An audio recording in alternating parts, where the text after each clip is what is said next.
This is Catholic Daily Reflections for the fourth Sunday in Ordinary Time, Year B.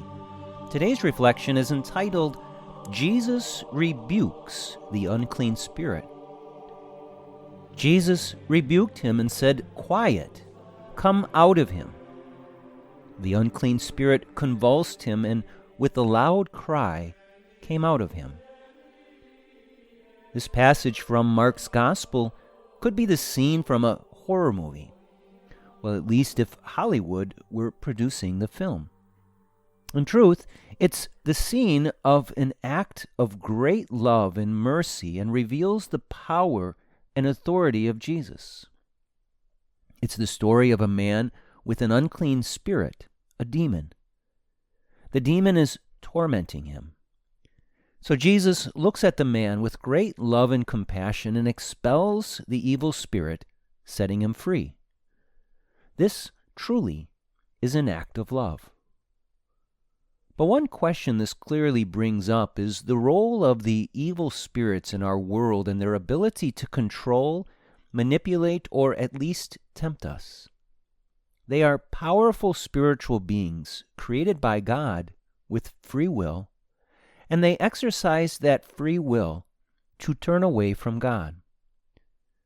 One of their primary duties, granted them at the moment of their creation, was to care for humanity. Those spirits who fell from grace by their pride and sin still retain their natural spiritual power. But because of their fall, they now only have hatred for mankind and seek to destroy us. This is real, and this is something we should be keenly aware of. But there is no reason to lose hope or to give in to fear.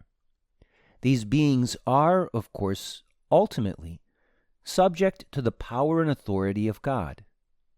They can do nothing without God permitting it, and in the end, they have no power over our lives. But for now, we need to be aware of their natural spiritual power and influence.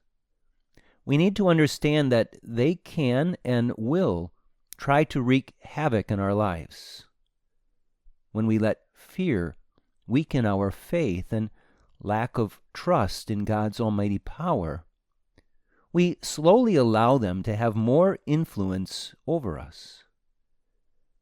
But when we allow the grace and mercy of God to overshadow their evil influence, we hear Jesus rebuke them and order them to cease. Reflect today upon the fact that the spiritual battle is a real one. However, the victory is assured if we only humble ourselves before God and trust in His power and authority. Humility is the key to this spiritual battle. It's the key to overcoming the attacks and temptations of the evil one. So humble yourself before God when you feel oppressed or tempted. Humble yourself by admitting your weakness. Acknowledge that only God has the authority to strengthen you. Put your trust in Him. He will not let you down. Let us pray. Lord, I am weak and nothing without you. Help me to know and believe that. Help me to humble myself before you and to be strengthened in that humility to overcome the temptations and influences of the evil one. Jesus, I trust in you.